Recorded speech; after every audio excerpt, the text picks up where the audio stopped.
Amen. Amen. La Bible déclare, Biblia inasema, c'est ici celui qui a les clés de David. tazameni huyu mwenye anakuwa na funguo ya Daudi. Celui qui ouvre et nul ne fermera. Mwenye anafungua hakuna mwenye atakuwa kufunga. Celui qui ferme et nul n'ouvrira. Mwenye iko nafungua hakuna Mungu mwenye atakuwa kufungua. Et ce matin, il y a une porte que Dieu va t'ouvrir. Kuna mlango asubuhi ya leo ile Mungu Et atakufungulia. sois rassuré Na wewe que ujihakikishe, quelle que soit la colère de tes ennemis, ingawa kasirani ya wadui wako, quel que soit leur nombre, ingawa wingi yao, la qualité et la quantité de leurs armes, hali hata wingi ya il masila est yao, écrit, tout genou fléchira devant la puissance du nom de Jésus. goti yote itatwanga mbele ya uwezo wa Que jina la la Yesu. puissance du nom de Jésus soit en action dans la vie de quelqu'un ce matin. Uwezo wa jina la Yesu itende ndani ya Dieu maisha l'a mmoja. souverainement élevé. Mungu Et alimuinua il juu lui a sana. donné le nom qui est au-dessus de tous les noms. Akamupatia jina Au la nom de kwa jina Jésus, majina tout yote. genou fléchit Mbele ya Yesu, dans goti les yote cieux, yanatwanga sur mbinguni, la terre et duniani, sous la terre. hata chini Et ya toute udongo. langue Na ulimi doit yote. confesser que Jésus seul est Seigneur. Kila kwamba Yesu ndiye Bwana. Jésus seul est Seigneur. Yesu peke yake Que ndiye ce matin, Bwana. ta maladie fléchisse au nom de Jésus. Magonjwa yako itwange Que magoti ce mbele matin, ya ta Yesu. situation fléchisse au nom de Mambo Jésus. yako iname mbele ya jina la Quel que Yesu. soit le nom de ta difficulté, Ingawa jina la shida lako, le nom de Jésus est au-dessus. jina la Yesu inakuwa Voilà juu. pourquoi nous sommes fiers Ni kwa maana tunakuwa na de fieri. pouvoir appartenir à ce Dieu Sisi tout-puissant. tunakuwa wake huyu Mungu mwenyezi. Bien-aimé, ne crains rien. Upenda usiogope Ne chochote. promène pas de regards inquiets. Usiwe na Parce kufadhaika. que celui qui est avec toi, Kwa maana mwenyeko pamoja na il wewe. est plus fort Ni mwenye nguvu que celui qui zaidi. règne dans ce monde. Kuliko mwenye anatawala Oui, duniani. dans ce monde, il y a des hommes. Sio muhii dunia muna watu. Dans ce monde, il y a des esprits. Muhii dunia munakuwa maroho. Mais nous avons celui qui a créé toutes choses. Lakini tunakuwa na Il mwenye tient le aliumba monde kila entier kitu. entre ses mains. Dunia yote anaishika Le mkononi souffle de mwake. ses ennemis sont dans ses mains. Pumzi ya wadui wako Ils ne iko pourront ndani ya rien te mikono ya faire. Est-ce que Yesu. tu peux encore acclamer pour le Seigneur? Umushangilie tena huyu Gloire à Bwana. Jésus. Acclame le roi des rois. Acclame le Seigneur des seigneurs. Acclame le vainqueur des Golgotha. Le lion de la tribu de Judas. Simba wa kabila la Oui, Yuda. celui qui dit un mot et la chose arrive. Celui qui ordonne et cela s'accomplit. Anaona ile yayo inafika. Il est redoutable en Anakuwa puissance. kuogopesha katika uwezo. Que son nom soit béni. Jina lake Que son nom libarikiwe. soit béni. Jina lake Que le nom de libarikiwe. notre Dieu soit béni. Jina la Mungu Nous wetu pouvons nous rasseoir, libarikiwe. peuple de Dieu. Tunaikaa watoto wa Que la Mungu. foi que tu as ce matin Imani ndio uko nayo hii asubuhi puisse produire du fruit. itokeze matunda. Et je crois que Dieu le fera. Ninayamini Mungu ataifanya. Nous sommes les enfants de Dieu. Sisi ni watoto wa Mungu. Nous ne sommes pas des mendiants. Hatuna wa maskini hapana. Oui, tu as droit Sio una haki à recevoir les miracles de Dieu. kupokea miujiza yake Mungu. Nous disons merci à notre Père spirituel, Papa Zacharie. Tunamshukuru baba yetu wa kiroho Papa Zakari. Que Dieu le bénisse abondamment. Mungu amubariki sana. Ainsi que notre mère, Maman Monique. Vile vile na mama yetu Mama Nous Monique. sommes très reconnaissants envers eux Tunakuwa na shukrani mbele yao pour la confiance et l'amour qu'ils ont envers nous. kwa ajili ya matumaini na ile mapendo Et wanatushuhudia. nous disons également grandement merci à tout le bureau pastoral, Vile vile asante kubwa kwa kikosi yote wachungaji. ces hommes de Dieu Hawa watu pleins wa d'amour Mungu et de confiance envers nous. wanajazwa na mapendo na matumaini kwetu sisi. J'ai cité Papa Alphonse Timanga. Bila mutaya Papa Alphonse Papa, Chimanga. merci beaucoup. Papa asante sana. Je prie pour que Dieu puisse continuer à vous soutenir Ninakuombea Mungu endelee na et à kukusaidia. vous assister dans votre ministère. Akusaidie katika huduma wako. Je dis merci au révérend pasteur Sylvestre Toukala. Asante kwa mheshimiwa Papa Sylvestre Tukala. Merci beaucoup, que Dieu vous bénisse abondamment, pasteur, Asante Mungu akubariki Papa. et qu'il puisse affermir encore davantage votre ministère. Ashikamishe tena zaidi huduma wako. Merci à tous les serviteurs de Dieu de la Asante kwa NCD watumishi wote wa Mungu wa NCD. et à vous tous, peuple de Dieu. Na nyinyi wote watoto wa Mungu. Que Dieu soit votre secours qui ne manque jamais en temps de détresse. Mungu awe msaada wenu asikose wake katika Qu'il taabu. soit pour vous celui qui essuie vos larmes. akuye mwenyeko napanguza machozi votre yenu. consolateur. Yeye ni mfariji wenu. Nous sommes en train de parler d'un sujet très important que papa a déjà introduit depuis un certain temps. Tunasemezea kishina kia muhimu sana kile papa alianzisha kuna kwa wakati. Les béatitudes. Tunasemezea misemo ya mabaraka. Et le dimanche passé, il a trié la 6e béatitude. Na siku ya Jumapili iliyopita alisemezea juu ya ile msemo wa baraka ya sita. Il nous a donné un très bon enseignement là-dessus. Na hapa alitupatia mafundisho mzuri sana. C'est ainsi qu'aujourd'hui encore nous allons parler de cette 6e béatitude. Na leo hivi tutaongea kuhusu ile msemo ya baraka mzuri ya sita. Heureux ceux qui ont le cœur pur, Heri wale wanakuwa na moyo safi, car ils verront Dieu. kwa maana wao watamuona Mungu. Nous allons lire la parole de Dieu. Hapa tunasoma neno la Mungu. Nous allons commencer par Proverbe. Tunaanzia na kitabu cha Mezali. Proverbe, nous lisons chapitre 4, verset 23. Mezali inde tuko kumstari wake wa 23. Proverbe 4, 23, nous lisons au nom de Jésus. Mezali ine 23 tunasoma kwa jina la Yesu. Garde ton cœur plus que toute autre chose, car de lui viennent les sources de la vie. Nous pouvons lire également dans le livre de 2 Samuel, Tuko katika kitabu cha Samueli wa pili, chapitre 11, versets 2 à 4. 11 mstari wake wa kwanza hadi 4. 2 Samuel 11, 2 à 4, nous lisons la parole de Dieu. Tunasoma neno la Mungu katika Samueli wa pili 11 mstari wa kwanza hadi 4. Un soir, David se leva de sa couche et comme il se promenait sur le toit de la maison royale, il aperçut de là une femme qui se baignait et qui était très belle de figure. David fit demander qui était cette femme et on lui dit, n'est-ce pas Bathsheba, fille d'Eliam, femme d'Uri le Hessien? Et David envoya des gens qui la chercha. Elle vint vers lui et il coucha avec elle. Après s'être purifiée de sa souillure, elle retourna dans sa maison. Nous ouvrons la page suivante de 2 Samuel toujours, chapitre 13, verset 1er jusqu'à 5. Nous lisons la parole de Dieu. 2 Samuel 13, de 1 à 5. Après cela, voici ce qui arriva. Absalom, fils de David, avait une sœur qui était belle et qui s'appelait Tamar. Et Amnon, fils de David, l'aima. Amnon était tourmenté jusqu'à se rendre malade à cause de Tamar, sa sœur, car elle était vierge et il paraissait difficile à Amnon de faire sur elle la moindre tentative. Amnon avait un ami nommé Jonadab, fils de Chiméa, frère de David. Et Jonadab était un homme très habile. Il lui dit, pourquoi deviens-tu ainsi chaque matin plus maigre? Toi, fils du roi, ne veux-tu pas me le dire? Amnon lui répondit, j'aime Tamar, sœur d'Absalom, mon frère. Jonadab lui dit, mets-toi au lit et fais le malade.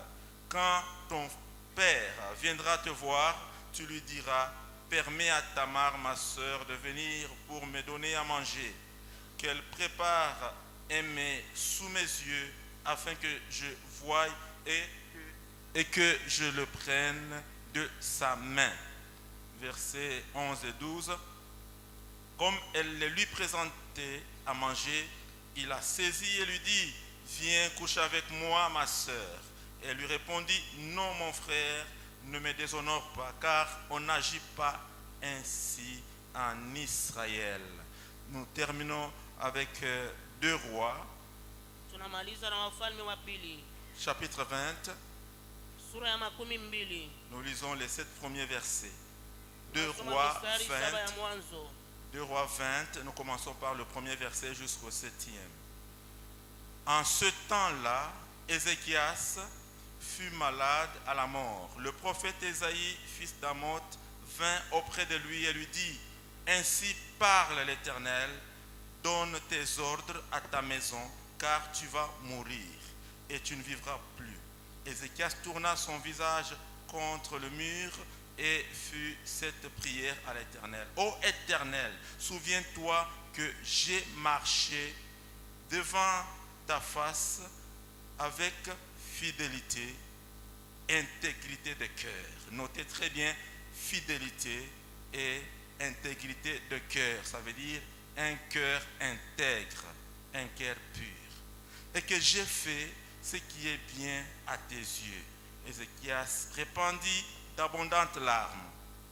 Ésaïe, qui était sorti, n'était pas encore dans la cour du milieu lorsque la parole de l'Éternel lui fut adressée en ces termes. Retourne et dis à Ézéchias, chef de mon peuple, parce qu'il avait un cœur donc pur, retourne et va lui dire, ainsi parle l'Éternel, le Dieu de David, ton père. La première chose, j'ai entendu ta prière. Celui qui a un cœur pur, Dieu entend sa prière. Deuxième chose, j'ai vu tes larmes. Voici, je te guérirai. C'est une troisième chose, la guérison. Le troisième jour, tu monteras à la maison de l'Éternel. J'ajouterai à tes jours 15 années l'abondance pour un cœur pur. Je te délivrerai. Il y a aussi la délivrance. Nous pouvons acclamer pour la parole de Dieu. Que Dieu soit béni, que Dieu soit loué. Je crois que la lecture parle déjà de quoi il est question. Et elle nous montre très bien ce que nous devons faire et les résultats que nous allons devenir lorsque nous ferons ce que nous devons faire. Bien aimé, les béatitudes, ce sont des attitudes, des vertus chrétiennes que tout enfant de Dieu doit développer. C'est la ligne de conduite que nous devons suivre pour recevoir la bénédiction de Dieu. Bien-aimés dans le Seigneur, dans la maison de Dieu, nous ne devons pas nous comporter vaille que vaille. Il y a une conduite que nous devons suivre. Paul pouvait dire ceci à Timothée. 1 Timothée chapitre 3, versets 14 et 15. 1 Timothée 3, 14 et 15. Paul écrit à Timothée et lui dit ceci: j'espère venir vers toi, mais si je tarde, sache comment te conduire dans la maison de Dieu, qui est l'église, la colonne et l'appui de la vérité. Nous devons apprendre à avoir une bonne conduite dans l'église qui est la maison de Dieu. Heureux ceux qui ont le cœur pur, car ils verront Dieu. Bien-aimé, tout le monde veut voir Dieu. Tout le monde veut voir la main de Dieu en action dans sa vie. Que signifie voir Dieu? Voir Dieu, c'est voir les miracles de Dieu. Voir Dieu, c'est vivre la réponse à ses problèmes. C'est recevoir sa guérison. C'est recevoir sa délivrance. C'est recevoir la réponse à ce que vous avez comme question dans la tête. C'est ça, voir Dieu. Voir Dieu, en fin de compte, c'est répondre au grand rendez-vous du dernier jour. Vivre l'éternité dans la présence glorieuse de Dieu. C'est ça, voir Dieu. Et tout le monde veut le voir, parce qu'effectivement notre Dieu a tout. Oui, j'aimerais rassurer à quelqu'un que ton Dieu a Ninakuhakikisha kwamba Mungu wako eko na yote. Il ne manque de rien. Asikosewe na chochote. Jean 3:16. Yohane 3:16. Proverbe 3:16. Mezali 3:16. Deux passages qui se ressemblent. Imandiko Pour vous inafanana. prouver que Dieu a tout. Inakonesha kwamba Mungu eko na Jean yote. 3:16. Yohane 3:16. Notre Dieu, Mungu wetu il sauve et anaokoa il donne la vie éternelle. na analeta uzima kwa milele. Proverbe 3:16 Mezali 3:16 déclare inasema dans hivi, sa main droite, ndani ya mkono wake wa il y a kuume une longue vie, kuna maisha marefu, la vie éternelle. ile uzima wa milele. Dans sa main gauche, Ndani ya mkono wake wa il y a les shoto richesses unakuwa et il y a utajiri, aussi la gloire. vile vile mna utukufu. Voilà pourquoi tout le monde veut voir Dieu. Maana ya hiyo watu wote Il a wanapenda la vie kumuona Mungu. éternelle, Anakuwa na il uzima a wa aussi les milele. richesses et il a la gloire. Vile vile kuna mali na utukufu. Mais il y a une condition. Lakini kuna kanuni. Nous ne devons pas chercher à avoir les choses de Dieu Sisi tusitafute kuona sans vitu vya avoir Mungu Dieu lui-même. bila kuwa na Mungu yeye Nous mwenyewe. devons avoir Dieu Tuwe kwanza na et Mungu, ensuite avoir les choses de kisha Dieu. yake kupokea ile mali ya La Mungu. condition, c'est d'avoir un cœur pur. Hata kanuni ni kuwa na moyo Avoir safi. un cœur pur. Kuwa na moyo safi. Proverbe 4:23. Mezali ile 23. La Bible déclare, garde ton cœur Nasema chunga moyo wako plus que toute autre chose. kuliko kitu kyote kingine, Car de lui kwa maana tokea hii viennent moyo les sources de la vie. unatokea machemchemu ya Bien-aimé, uzima. l'état de ton cœur Upendo, hali ya moyo wako peut permettre que tu aies la vie inaweza kuruhusu et upate que tu sois uzima dans la joie et dans na wewe l'abondance. upate kwa na furaha na utele. L'état de ton cœur Hali ya moyo wako peut aussi permettre inaweza ndio que tu puisses kuruhusu rencontrer la mort. wewe ukutane na Mais notre kifo. prière, Maombi et yetu c'est le souhait de Dieu, na nikutaka kwa il dit, Mungu. voici j'ai mis devant toi Anasema tazama, minetia la vie mbele et la yako mort. uzima na mauti. Choisis la vie. Wewe chagua Ce matin, nous uzima. te répétons encore, Asubuhi ya leo tunakurudilia choisis tena, la vie wewe chagua à travers un uzima cœur pur. kupitia moyo Tu safi. vivras et tu verras la main de Wewe Dieu. utaishi na utaona mkono wa Mungu. Un cœur pur, c'est quoi? Moyo safi inamaanisha Papa Zacharie nini? nous a expliqué. Papa Zakari Un cœur alitufasiria. pur, c'est l'homme intérieur Moyo safi ni mtu wa qui ndani, doit être saint, anapasha kuwa qui doit être mtakatifu. juste, Yeye anapasha kuwa mwenye sans haki péché. bila C'est dhambi. la vie de quelqu'un Ni uzima wa qui mtu marche dans la crainte de mwenye iko Dieu, natembea ndani ya oga wa Mungu, obéissant à la parole de mwenye Dieu. iko natii neno la Mungu. Voilà un cœur pur. Tazameni moyo safi. Amen, peuple de Dieu. Amen. Mais dans l'église, Lakini ndani ya kanisa c'est plein aussi de cœurs impurs. munajaa mioyo ya uchafu, Des hommes et des femmes wanaume na wanawake méchants, wanakuwa waovu, remplis de mauvaises choses dans leur cœur, mioyo yao inajazwa na vitu vibaya, méchants pour leur entourage, wanakuwa waovu kwa ajili ya mazingira yao, et même sans qu'ils ne le sachent, méchants pour eux-mêmes, hata hawaijue, lakini wanakuwa waovu kwa ajili ya wao parce que wenyewe. les mauvaises choses qu'ils font finissent par retourner vers eux-mêmes et avoir des conséquences fâcheuses dans leur vie. Vitu vibaya wanatenda vinavageukia, vinakuwa na matukio ya mubaya mu Les maisha cœurs yao. méchants, Moyo muovu des mensonges, ya uongo, cœur plein de mensonges, moyo inajazwa na uongo des vols, ya un cœur wizi, rempli de vols, moyo inajazwa na wizi, des critiques, mashimango, des mauvaises pensées. mawazo ya mubaya. Et même il y a des impudiques dans l'église de Dieu. Na ndani ya kanisa ya Mungu tunakutana na Voilà washahati. pourquoi il est écrit en Jérémie 17, 9 et 10. Yeremia 17:9 hadi 10 Le nasema cœur hivi, est méchant par-dessus tout. moyo ni mwovu juu ya yote, Il est tortueux. inakuwa munyonge, Qui pourra le connaître? ni nani ataijua? Bien-aimé, ce cœur méchant, Mpendwa, hii moyo mwovu Dieu a besoin de lui.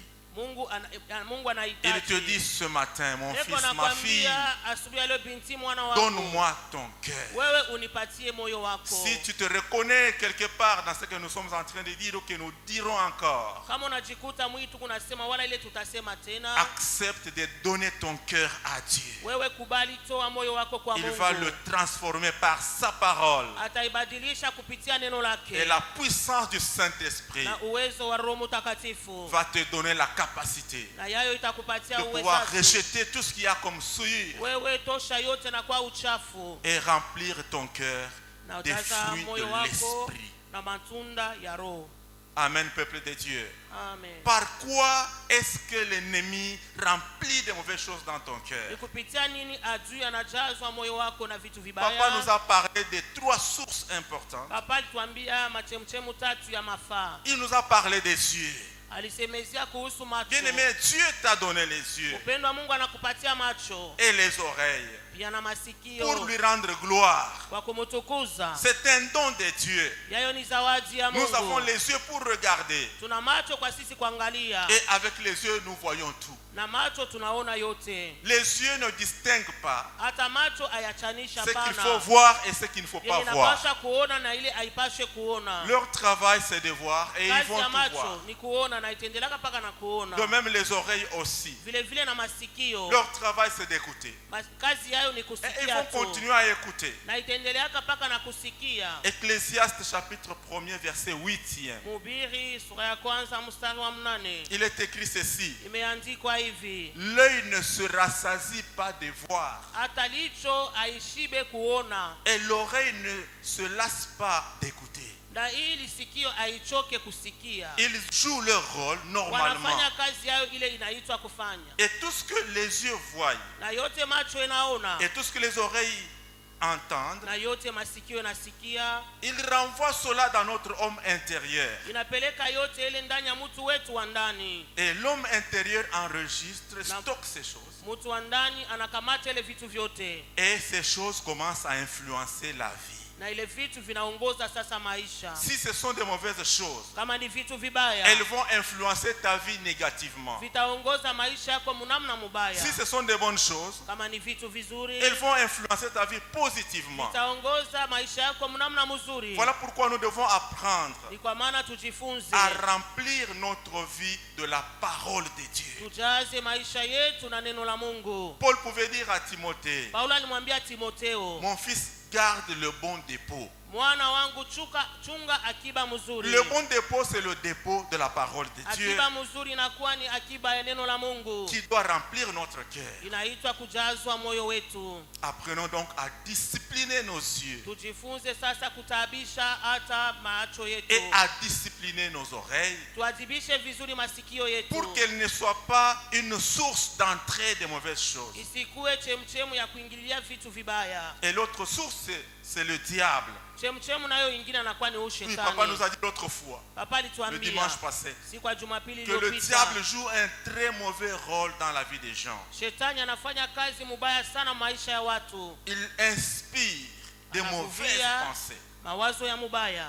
Tout ce que nous voyons existe sous forme de pensée au départ. Hata yote inakuwa kwa mwanzo kama Et mawazo, ensuite, la pensée est concrétisée, transformée en action. na mwisho ya yote mawazo yanageuka kuwa tendo. Et le diable est expert dans ce domaine. Na huyu shetani ni mjuaji sana Il muhimu. peut t'injecter une pensée. Anaweza kupatia wazo Et moja, cette pensée peut commencer à te tourmenter. na ile wazo inakuvuruka, Et comme souvent, ce sont de mauvaises pensées. na zaidi inakuwa paka mawazo mbaya, Et elle finit toujours par s'accomplir si tu n'es pas prudent. na mwisho ya yote inatimizika kama wewe haukalamuke. Voilà les 3 sources par lesquelles l'ennemi entre dans notre vie. Ndio machemchemu tatu ambayo shetani anaingililia mu maisha yetu. La Bible déclare, résistez Inasema, au diable shindaneni na huyu shetani, et il fuira l'un de na vous. yeye atapita mbio Ce mbali matin, yenu. nous prions Asubuhi ya leo tunaomba que Dieu te donne la puissance de son Esprit Saint Mungu akupatie uwezo wa Roho wake Mtakatifu, afin que tu sois capable na wewe upate uwezaji. de résister à l'ennemi, Wewe shindana na adui, de résister à toutes les mauvaises pensées que l'ennemi peut plonger dans ta tête shindana na mawazo yote mbaya ile shetani anaweza kuingisha et mkichwa à yako, avoir la victoire na sur tes wewe ennemis. upate ushindi juu ya wadui wako. Nous avons beaucoup d'exemples dans la parole de Tuna Dieu. mifano mingi sana muneno la Mungu.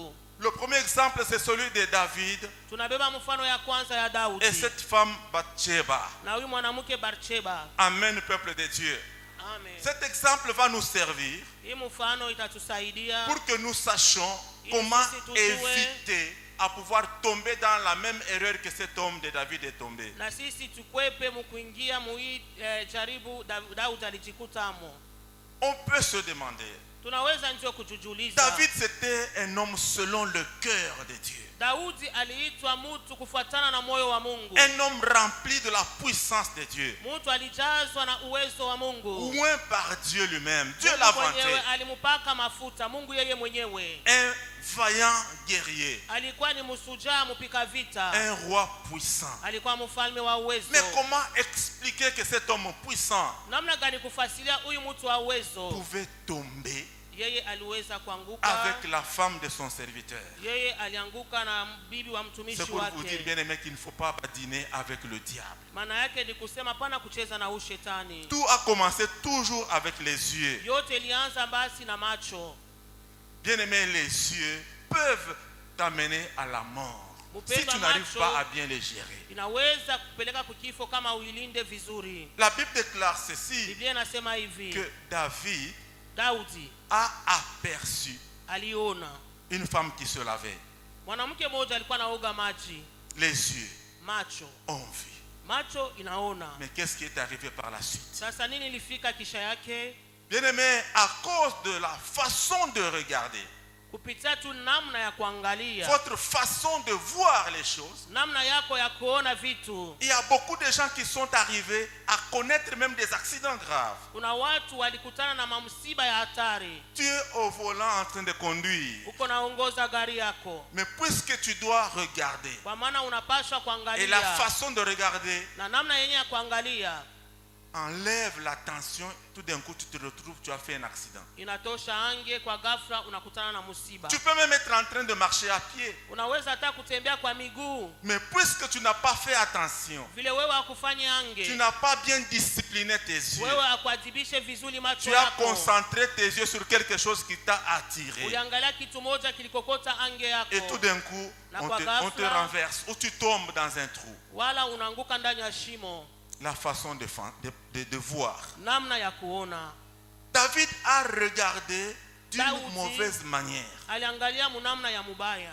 Je suis sûr qu'il a insisté. Minahakikishwa yeye alitia na mkazo. Bien aimé, le premier regard n'est pas un problème. Mupenda kuangalia kwa Les kwanza yeux sont là, ils peuvent voir. iko pale naweza Mais kuona. comment expliquer que David Namna gani kusema Daudi a eu à pouvoir préciser dans sa façon de voir? alitia mkazo namna yake ya kuona. Celle qui se lavait, ce n'était pas un homme, c'était une femme. Anasema ule mwenye kunaoga maji. Donc dans sa lakini vision, mwanamke. il a même distingué. Mkuona kwake aliweza kuachanisha. Ce qui prouve qu'il a insisté. Inaonesha kusema alitia mkazo. Et non seulement que c'était une femme, la Bible dit qu'il a vu aussi que c'était une belle femme. Biblia inasema si kwetu mwanamke, lakini alikuwa mwanamke Donc mrembo. il a eu tout son temps Alikuwa na wakati yake yote pour voir, distinguer la forme, kwa kuona vizuri mfano, le visage, uso, la taille, les contours. hata urefu na hata kiuno. Et il est arrivé à la conclusion que Alifunga maneno, ce n'est pas un homme, c'est une femme. yeye si mwanaume hapana, lakini ni Et une très mwanamke. belle femme. Na mwanamke mrembo sana. Donc dans les yeux de David, Mumacho ya Daudi il y avait eu quelque chose de mauvais que l'ennemi a mis kulikuwa kitu kia kibaya kile shetani aliingizamo, et qui l'a poussé à pouvoir tomber. na ilimsukuma yeye atende zambi. Bien aimé, écoutez ce passage. Upendo, sikieni andiko. 2 Pierre chapitre 2, Tu katika Petro wa pili sura ya pili verset 14. mstari wake 14. Notez ce passage, c'est un passage clé pour vous. Andika hii shairi ni ya muhimu sana. 2 Pierre chapitre 2, verset Petro wa pili 14. sura ya pili 14. La Bible déclare ceci. Biblia yayo inasema hivi. On ne sait pas le projeter. Ils ont des yeux pleins d'adultère. Macho yao inajazwa na uzini. Amen, peuple de Dieu. Amen. Ils ont des yeux pleins d'adultère. Macho yao inajazwa na uzini. Donc, on peut trouver des yeux Tunaweza kuta ndio macho dans lesquels ndani yayo il y a plénitude d'adultère. unajazwa uzini. Ça veut dire que la façon de regarder Maana yake namna ya kuangalia peut démontrer. inaweza kuonesha Ce frère ici, ndugu huyu il a des pensées d'adultère dans sa tête. mu mawazo yake mnakuwa. Mes frères, excusez-moi que je puisse parler de nous. Ndugu unirehemu tusemezee wanaume. Comment est-ce que vous regardez les Namna sœurs? gani uko naangalia dada? Comment est-ce que vous regardez les femmes? Namna gani unaangalia wanawake? À partir de votre façon de regarder, Tokea namna yako ya wewe kuangalia. tu peux te situer par rapport à ce passage de 2 Pierre, Unaweza kujipanga vizuri kufuatana na Petro wa pili sura ya chapitre pili. 2, Sheria yake ya 14. verset 14. Sheria yake 14. Ils ont des yeux pleins Macho d'adultère. yao inajazwa na uzinifu. Il y a des gens, Kuna watu lorsqu'ils te regardent, wakati yetu ou même anakuangalia, vous sentez comme si ses yeux te piquaient, ses yeux touchaient ton cœur, unaona ton kama corps. macho yake inagusa Mon mwili frère. yako. Ndugu yangu, Vous allez trouver un frère, utaona ndugu moja quand il voit une sœur, il fait semblant, il le regarde sur son wakati téléphone. anaona dada anamwangalia pa simu Mais yake, il regarde de côté, manche à mon pembeni. il est en train, oui, Il regarde pour qu'il ne soit pas remarqué. atamwangalia njoo basiona aseme kuna mwangalia. Quand il vous regarde, c'est comme un médecin en train de checker sa Utaona kama ni malade. munganga eko na chunguza mgonjwa Mon frère, wake. tu es devenu gynécologue depuis quand? Ndugu yangu, wakati gani unakuwa munganga ya mambo ya wanawake? Les yeux.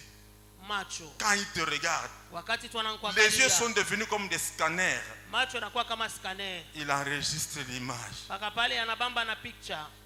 Peuple de Dieu, bien-aimé dans le Seigneur. Wapendwa ndani ya Mungu. C'est pour cette raison-là que tu tombes toujours dans l'impudicité. Ni kwa maana ya hiyo kila mara uko paka muusharati. Parce que tes yeux, au lieu de regarder normalement, ils examinent très bien, minutieusement. Hata macho yako naangalia vizuri polepole na vizuri yote. Si tu ne fais pas attention, tu vas continuer à tomber. On va prier toujours pour toi, Kama mais wewe il n'y ufanye aura pas de yange, changement. Utanguka Discipline batanja pa tes yeux. kukombea wewe, adibisha tu macho yako. Discipline tes yeux.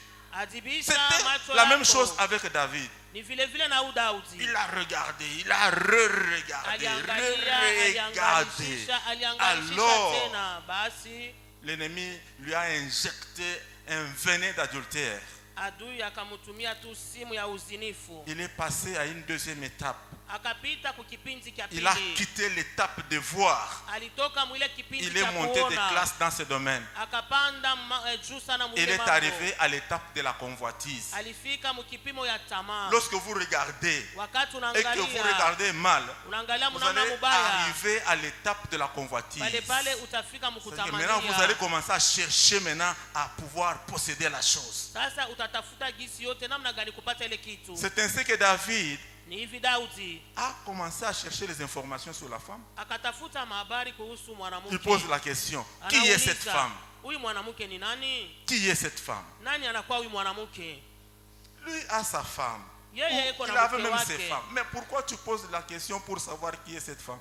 Ni kwa nini unauliza huyu mwanamke ni Frère, nani? pourquoi Ndugu, toujours des questions? Tu veux connaître quelle est cette sœur-là? Son nom c'est qui? kwa nini Est-ce qu'elle est unapenda paka mariée ou kujua pas? ule Est-ce qu'elle est dada libre jina ou pas? lake anaolewa eko ye mwenyewe, maswali yote ile juu ya Toi, tu nini? es déjà engagé. Wewe uko na mpango nesha Tu as ta beba. femme. Uko na mke wako. Mais pourquoi toujours chercher des informations? Kwa nini Et kila des mara informations kutafutisha habari? précises. Ile habari ya uhakika. Il faut que tu saches que tes informations vont te pousser à la convoitise. Jua kusema ile habari kuna Souvent, tafuta ce sont des itakupeleka informations kutamaa. qu'on recherche, des informations mal intentionnées. Ile habari tunatafutake na kwa tuna nia ya mubaya. Et David pose cette question-là. Hata Daudi anauliza. Et celui à qui il pose la question et qui devait lui répondre Kwa mwenye anauliza na yeye alipasha kumpatia jibu. comprend même les intentions de David. Anaelewa nia ilikuwa na Daudi. Vous allez voir la façon dont il lui répond. Utaona gisi gani Il a déjà anamjibu. compris que non, ici, le roi est Anaelewa comme sema Matelo. hapana, mfalme eko nenda tu na kuterezeka. Le roi est comme Matelo. Le roi est en train Il de lui tomber. répond et lui dit. Anamujibu Le roi a demandé anasema. qui est cette femme. Il voulait connaître les noms. Mfalme anauliza huyu mwanamke ni Il dit nani? c'est Bathsheba. Anasema anaitwa C'est la première Bathsheba. chose Kitu cha kwanza qui suffisait à la question. ilikuwa natosha tu kuswali yake. Mais comme cet homme soupçonnait déjà le roi, il Hata cherchait hii, à huyu pouvoir le mtu dissuader d'exécuter alikuwa son forfait. anapenda amuzuize asifanye ile kosa yake. Il précise Anahakikisha pour aider le roi. kwa kumsaidia mfalme Il ne donne pas seulement le nom, il dit non, non, asimpatie paka njina pana. c'est la fille d'Eliam. Anasema anakuwa binti wa Eliam. Oui, son père c'est Eliam. Baba yake anaitwa Eliam. Comme pour lui dire, oui, ni mtoto wa munyumba. C'est une fille de la maison. Il ne faut pas lui faire du mal. Son père est là, il s'appelle tel. Baba yake ni fulani. Mtoto wa ndani. L'enfant de la maison. Pourquoi chercher à lui faire du mal? Kwa nini unapenda kumtendea bubaya? Et il ne s'arrête pas là. Pour l'aider toujours. Kwa kumsaidia papa. Il ajoute encore. Yeye anaongeza. Elle n'est pas célibataire. Asina mbalaka pana. Elle est mariée. Yeye ni bibi wa Et ndoa. il donne même la précision. Son mari c'est Uri. Anasema mume wake anaitwa Uria. C'est un officier militaire. Anakuwa askari wako. Vous voyez, il donne toutes les précisions possibles pour aider le roi à comprendre que non, non, ici, il ne faut rien faire. Mais le roi, comme le moteur était déjà lancé, il était devenu comme un fou, comme un cobra. Le poison dans la bouche, il faut toujours mordre. Frère, apprends à te maîtriser. Discipline tes yeux et tes sentiments. Lorsque tu regardes, la convoitise naît en toi et ça crée des sentiments mauvais. Il y a des gens comme ça, ils s'en foutent. Même si on lui dit que c'est une femme mariée, une femme d'autrui, il s'en fout. Le diable l'a déjà saisi. Et c'était le cas de David. Il a quitté cette troisième étape de la convoitise. Il est allé il a quitté la deuxième, il est allé à la troisième étape. L'étape de la consommation de l'acte. Il a vu, il a convoité et finalement il a consommé l'acte. La Bible déclare ceci: David a envoyé des gens. J'ai fait attention à ce mot ici. Il a envoyé des gens au pluriel pour aller prendre cette femme-là. Donc ça veut dire en d'autres termes, David a cherché à tout prix que cette femme-là ne puisse pas échapper. Il lui a envoyé beaucoup de gens pour aller la chercher et la ramener auprès de lui.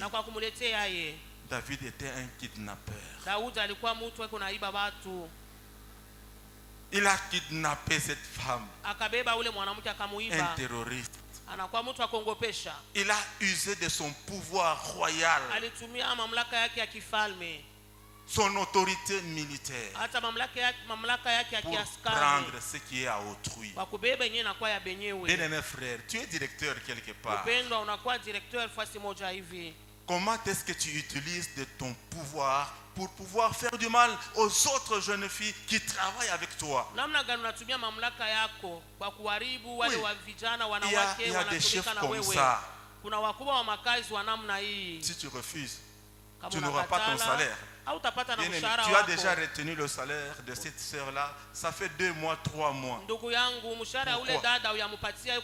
La secrétaire là, qui travaille avec toi. Toi, tu payes tout le monde, mais elle, tu ne le payes pas.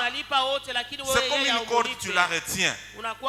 Tu es en train de faire comme David. Tu utilises ton pouvoir, ton autorité pour attraper. Mais un jour, on va t'arracher ce pouvoir. Et qu'est-ce que tu vas faire? Nous sommes des enfants de Dieu. Apprenons à discipliner nos yeux et à discipliner notre vie. Et David est tombé avec cette femme. Il est allé à la 4e étape, l'étape du camouflage. Lorsqu'on fait du mal, puisque le mal est un mal, vous savez qu'il va vous attirer la honte, le déshonneur. Il peut vous attirer même la prison. Finalement, vous allez commencer à chercher à cacher. Et laisse-moi te dire, ce que tu caches, un jour ça peut te détruire. Si tu es déjà tombé plus bas, la seule possibilité que tu as, va voir un serviteur de Dieu. Répands-toi.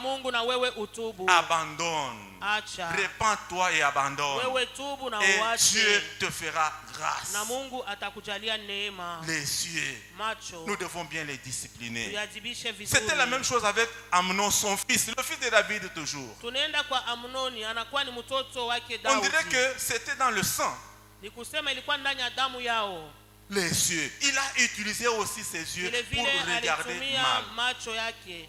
Amnon, c'était le fils de David. Amnoni ni mwana wa Daudi. Et Tamar, c'était sa sœur ou sa demi-sœur. Na Tamari alikuwa dada yake. Il avait comme ami Jonadab. Rafiki yake alikuwa Yonadabu. Mais la Bible déclare ceci. Lakini Biblia inasema hivi. Amnon aima sa sœur. Amnoni akapenda dada yake. Mais pourquoi on dit il aima sa sœur? C'était sa sœur, il devait l'aimer. Ça veut dire qu'il y a Kwa nini plusieurs sortes d'amour. wanasema anapenda dada yake? Ni kusema hapa kuna aina mingi ya Un mapendo. bon amour et un mauvais amour. Kuna kwa mapendo ya kweli na mapendo ya mubaya.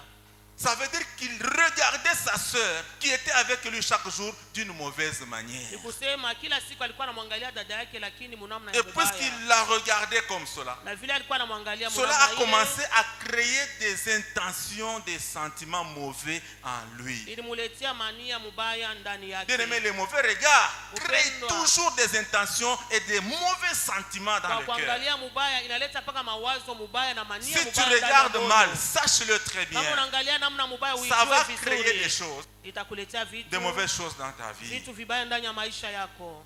Et pour cet homme d'Amnon, c'était des intentions d'adultère. Amnoni alikuwa tuna mawazo ya uzini. 2 Pierre 2:14. Petro wa pili sura ya pili Des 14. yeux pleins d'adultère. Macho inajazwa na uzinifu. Bien-aimé, laissez-moi vous dire que la sexualité, c'est un domaine que le diable utilise puissamment aujourd'hui pour Mpendwa, miko faire nakwambia tomber les kusema gens. adui leo anatumia sana mapatano ya mwili kwa ajili ya kuangusha watu. Il y a des gens qui sont morts à Kuna watu cause de la sexualité. walikufa kwa ajili ya kupatana kwa mwili. Et ça entre toujours par les yeux. Na iko D'abord, naingilia mpaka mbele kupitia macho à cause de la sexualité, kwa ajili ya kupatana kwa mwili. tu peux attraper une maladie Unaweza kupatana na qui peut magonjwa t'amener à la mort. na yayo itakuua.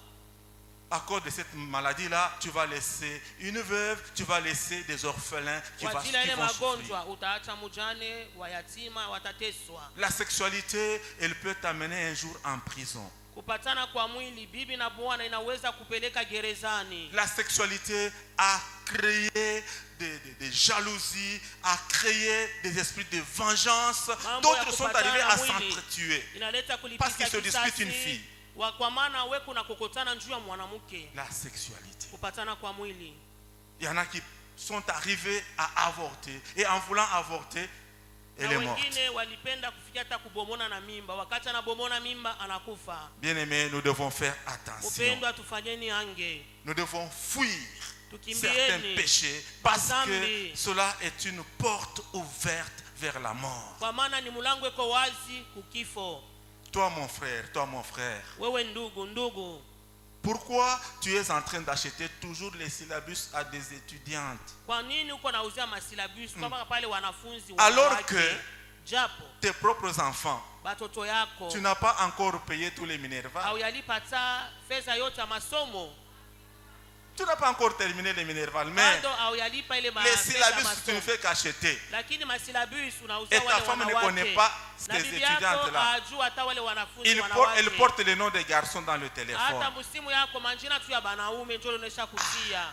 Mon frère, Ndugu, apprenons à changer tupate et kubadilika à abandonner certaines mauvaises choses. na tuacheni vitu vibaya. Amen, peuple de Dieu. Amen. Même toi aussi, ma Na soeur, wewe dada yangu, tu dois aussi dada. changer. Dada na wewe badilika. Il y a des sœurs comme ça, Kuna wadada ils ont une gentillesse wao ni extraordinaire. wapole, hautafikiria. Très gentils envers Wapole les maris sana. d'autrui. Mbele ya babwana ya bantu. Ils vous appellent avec beaucoup de gentillesse, mais Anakuita derrière la na upole, gentillesse, des lakini nyuma ya mauvaises upole pensées. eko na mawazo mbovu. Ils peuvent, et vous appellent très bien avec respect. Anakuita na Papa. heshima yote papa. Je m'excuse de citer un autre nom. Papa Unirehemu, Gaston. minataya jina papa Gaston. Mais avec le temps, Lakini na wakati le nom de Gaston change. Gastino, inakuwa Gaston. ma soeur.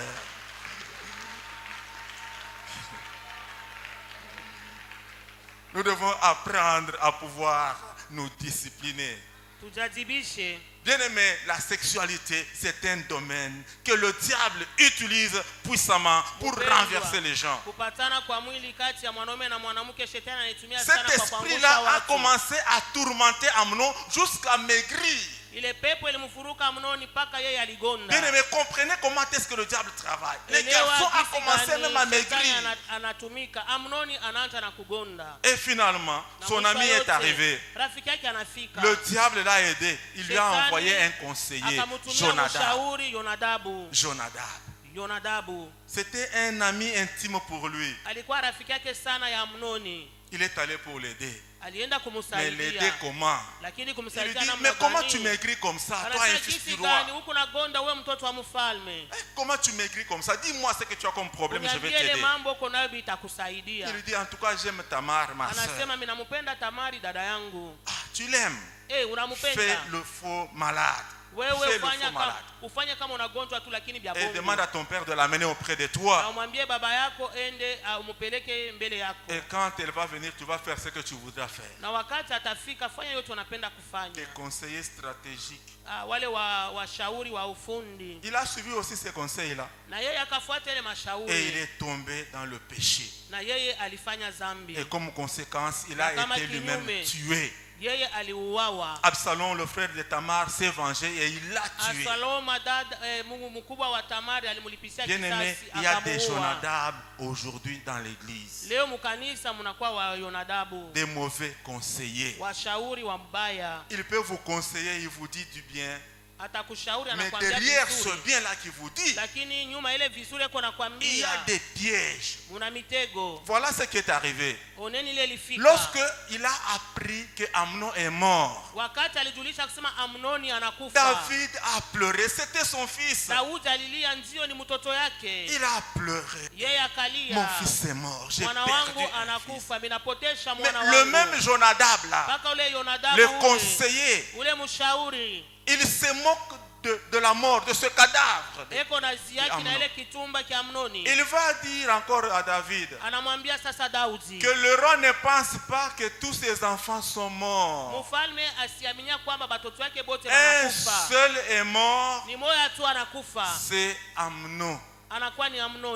C'est comme ça que les Jonadab travaillent. Il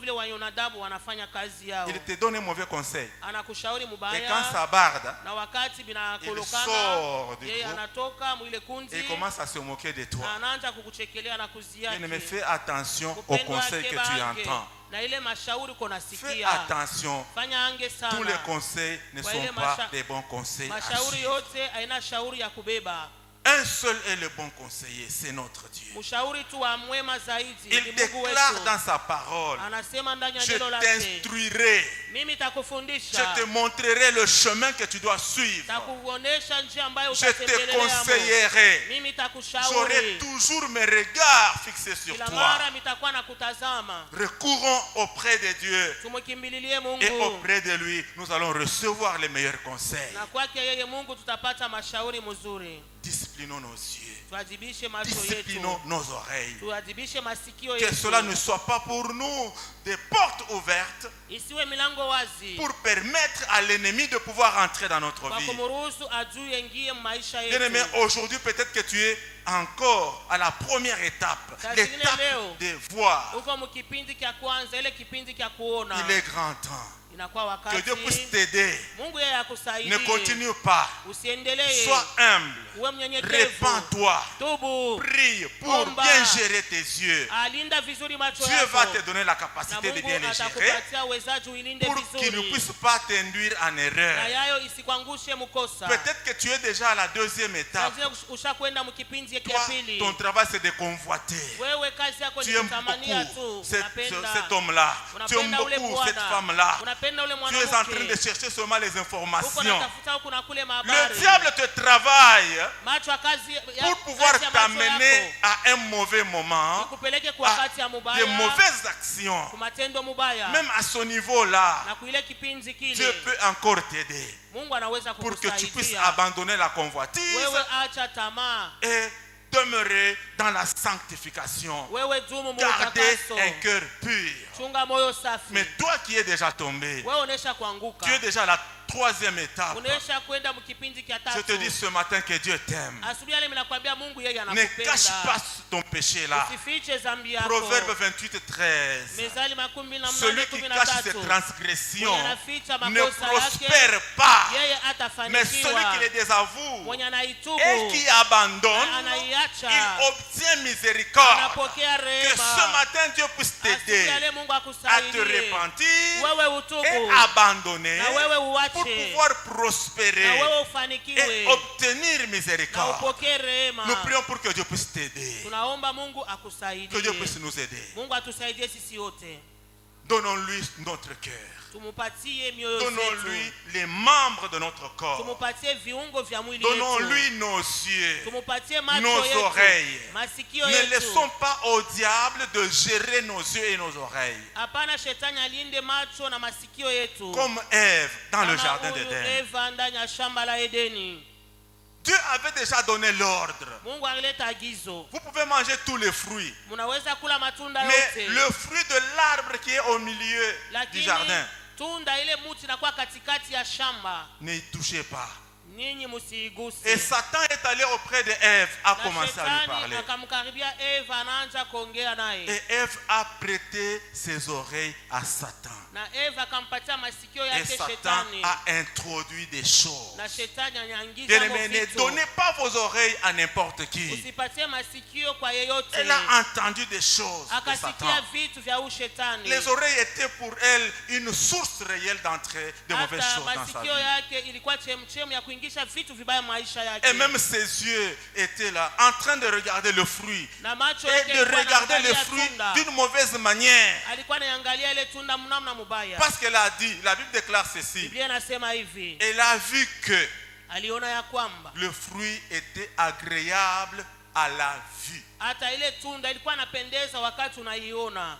Amen, peuple de Dieu. Amen. Elle a donné ses oreilles au diable. Akampatia shetani Elle a donné masikio ses yake. yeux au diable. Akampatia shetani Le macho diable a yake. réussi à enlever la parole de Dieu qui était dans son Shetani cœur. akaondosha neno la Mungu ilikuwa moyoni Elle a mwake. mangé du fruit, elle a donné aussi à son mari. Akakula tunda vile vile akampatia na mume wake. Et Dieu les a punis. Na Mungu akawapiza. Dieu les a chassés du Na jardin. Mungu akawafukuza Eux-mêmes mule ont commencé mshamba. à fuir, Wao wanaanza kupita à tu se mbio. cacher, à Wanaficha. cacher leur mal. Na wanaficha kosa yao. Quand Dieu appelle, Adam, Adam, où es-tu? Anaita Adamu, Adamu uko wapi? J'ai eu peur, je me suis caché. Mimi minaogopa na La minafichama. quatrième étape, Kipindi kia lorsqu'on nne. on fait du mal, on Wakati a tunatenda tendance à se mabaya. cacher Pale parce que ça pale fait honte. tunafichama, inakuwa Elle est inaleta allée se haya. cacher. Yeye Le diable a akafichama. réussi à semer le trouble dans son esprit, Shetani alivuruka roho yake. à semer les doutes quant à la parole de Dieu. Hata shetani alileta shaka ku Est-ce neno la que Mungu. Dieu a réellement dit Eti que huyu Mungu kweli kweli alisema. non, Dieu a menti. Ah, Il Mungu sait que anadanganya. vous n'allez pas mourir. Mungu anajua sehemu nyinyi Bien-aimé, hamtakufa. Dieu n'a jamais menti et ne mentira jamais. Upendo wa Mungu haya danganyaka na La Bible siwezi déclare, il kudanganya. n'est pas un homme pour Biblia mentir, inasema si mwanadamu kwa yeye ni kudanganya. un fils de l'homme pour se repentir.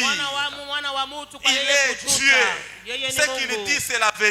Yenye anasema Et ni ce matin, je ukweli. te dis, s'il t'a déjà donné une promesse, Asubuhi mimi nakwambia kama Mungu anakupatia il ahadi, va l'accomplir. yeye ataitimiza. Parce qu'il est tout Kwa puissant. maana ni mwenyezi. Il a promis un enfant, Aliahidi un mtoto. héritier à Abraham. Hata murithi kwa Et à Abrahamu Sarah. na kwa Sara. Il a fait, il leur a donné. Yeye Mungu alifanya, Il a aliwapatia. promis à Israël Aliahidi kwa de les Israeli libérer de l'esclavage. kumtosha katika Il utumwa. les a libérés. Mungu Donc aliwafungua. il n'est pas un menteur. Yeye si mdanganifu, Si hapana. tu as une promesse de la part de Kama Dieu, kuna ahadi ya ce Mungu, matin je te dis encore, asubuhi ya leo ninakwambia garde tena, bien cette promesse dans ton chunga cœur. vizuri ile ahadi C'est moyoni une mwako. promesse dont le temps est déjà Ni fixé. ahadi wakati Même ineshapangiwa. si elle tarde, Hata kama yawe inagawia, attends-la. wewe Elle uiongoje. ne mentira pas. Haiwezi Elle kudanganya. s'accomplira. Itatimizika. Elle s'accomplira certainement Hakika parce que itatimizika. Dieu est Maana fidèle. Mungu ni Il mwaminifu. est fidèle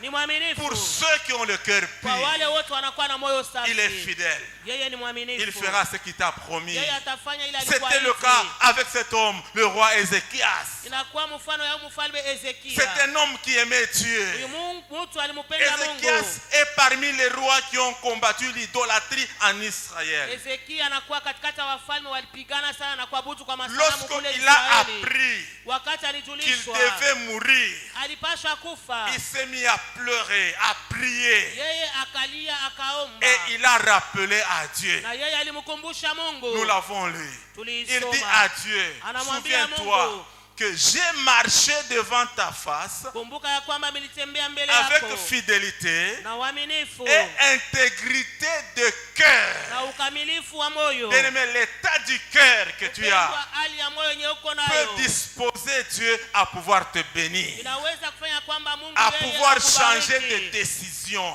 abadilishe Les mipango décisions de yako. tes ennemis Mipango ya watu seront wako changées par l'état de ton cœur. itabadilishwa kufuatana Et na quand hali il ya a moyo fini de wako. prier, Wakati aliomba, la Bible déclare, Biblia inasema Esaïe n'était même pas encore sorti de la cour royale. Isaya sikwe bado asiyatoka Dieu mpango a wa donné mfalme. l'ordre. Mungu akaleta Esaïe, oda. rentre. Isaya rudi Parce qu'il y a un homme à un cœur pur dans cette maison-là, dans ce palais.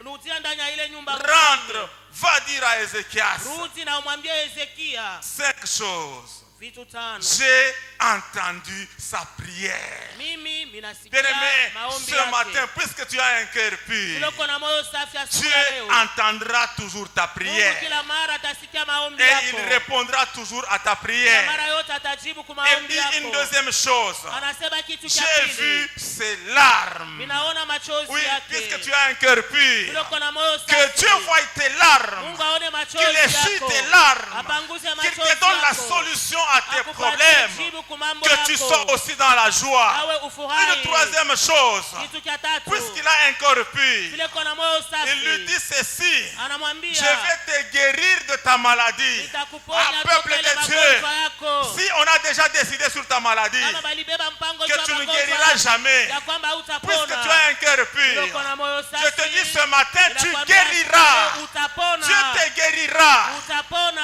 Il est celui qui guérit. Ni ule kona pona. Jéhovah Rapha. Yehova Rafa. Il est tout puissant. Anakuwa mwenyezi. Son nom est au-dessus de tous Jina les noms lake des linakuwa maladies. juu ya majina yote ya Il peut te magonjwa. guérir encore ce matin. Atakuponya hata Parce que tu asubuhi. as un cœur pur. Kwa maana uko na moyo Je te safi. guérirai. Nitakuponya. Et il dit encore, Anasema je vais tena, prolonger les années de ta vie. nitarefusha masiku Tu vivras yako. longtemps. Utaishi Tu wakati vivras longtemps. mrefu. Tu Utaishi diras wakati comme mrefu. Job, Utaishi je ne kama mourrai Yobu. pas. Sitakufa. Je vivrai. Nitaishi. J'annoncerai les merveilles de Nitatangaza Dieu. maajabu ya Bien-aimé, Mungu. tu ne mourras pas. Upendo Si hautakufa. tout le monde est mort Kama wote de walikufa. cette maladie-là, Na ile magonjwa. toi tu vivras. Wewe utaishi. Puisque tu as un cœur Vile pur, uko na moyo Dieu safi. t'aime. Mungu anakupenda. Il va te donner la vie. Atakupatia Tu vas uzima. vieillir Utapona. dans la joie et dans la gloire. Utakuwa na Dieu furaha lui dit na encore, utukufu. je combattrai tes ennemis. Tapigana na Bien-aimé, wadui Dieu va te wako. donner la victoire. Mungu atakupatia Puisque ushindi. tu as un cœur Kwa pur, maana uko na moyo on safi. te fera la guerre. Watakupigana Mais on ne vita. te vaincra jamais. Hawatakushinda. Puisque Dieu est avec Kwa toi. maana Mungu ni Il pamoja te nawe. soutient de sa droite Anakusaidia. triomphante. Est-ce que tu peux acclamer pour le Seigneur? Tunamshangilia Est-ce que tu peux te Bwana. mettre debout? Simama Tu bwima. acclames très fort pour le roi des rois. Shangilia mfalme wa Oui, wafalme. nous allons prier. Tutaomba Oui, wakati. ce matin, Asubuhi nous ya voulons leo. voir la main de Dieu. Tunapenda kuona Nous mkono wa voulons Mungu. voir la main de Dieu. Tunapenda kuona mkono wa Heureux Mungu. ceux qui ont le cœur pur, Heri wale wanakuwa na car moyo ils verront safi. Dieu. Watamuona Tu Mungu. as déjà purifié ton cœur. Unasafisha Maintenant, moyo tu vas wako. parler à Dieu. Sasa ongea na Seigneur, Mungu. je veux voir ta main Bwana, mimi napenda nione mkono dans ta wako. situation-là Mwi mambo yako avec ile. foi. Na imani. Parle comme le roi Ézéchias. Tena kama mfalme Je veux Ezekia. voir ta main. Nione mkono Je veux wako. voir ta main. Nione Il mkono est écrit dans wako. sa parole. Inasema Ne ndani ya vous neno lake. inquiétez de rien, Msifadhaike mais en chochote. toutes choses, Kila kitu. faites connaître vos besoins à Dieu Julishe mahitaji yenu par kwa des Mungu. prières, Kwa maombi. des supplications Kwa kusihi. et des actions de grâce. Na matendo ya Alors shukrani. parle à ton Dieu bien-aimé. Ongea na Mungu wako. Aujourd'hui, c'est un jour de bonnes nouvelles. Dis Seigneur, agis dans ma vie. Sema Bwana tenda maisha Soutiens-moi dans ces domaines précis. Ça peut être un domaine de santé. Naweza kwa afya. Comme tu as guéri Ézéchias, guéris-moi aussi. Nami unipone. Ça peut être un domaine de mariage. Naweza kwa ni ndoa. Donne-moi un foyer stable. Unipatie josi imara. Donne-moi un foyer stable. Unipatie josi Ça peut être dans le domaine de finances. Inaweza kwa ni pesa. Tu vas prier, Seigneur. Omba Bwana. Enlève l'hémorragie financière. Tosha kupotesha kwa fedha. Bénis mon travail. Bariki kazi yangu. Donne-moi ce que je dois gagner dans mon travail. Yote minapasha kupata mukazi yangu. L'or et l'argent appartiennent à notre Dieu. Pesa na dhahabu inakuwa yake Mungu. Que Dieu te donne ce que tu mérites. Mungu akupatie unastahili. Prie, bien-aimé, pour chercher le soutien de Dieu. Omba tafuta msaada. Nous avons besoin de la main de Dieu. Tunahitaji mkono wa Mungu. Nous avons besoin du soutien de Dieu. Tunahitaji msaada. Ce matin, dis, Seigneur, je veux voir ta gloire. Bwana nione utukufu wako. Seigneur, réponds à mes besoins. Bwana jibu kwa mahitaji Seigneur, réponds à mon problème. Jibu kwa mambo yangu. Je suis comme Ézéchias. Niko kama Ezekia. J'ouvre mon cœur à toi. Ninafungua moyo wangu. Souviens-toi Kumbuka que j'ai marché devant toi ninatembea mbele yako. avec un cœur intègre, Moyo mkamilifu. avec un cœur pur. Na moyo safi. Alors soutiens-moi. Unisaidie. Bien-aimé, parle à ton Dieu. Ongea na Mungu wako. Que Dieu te soutienne.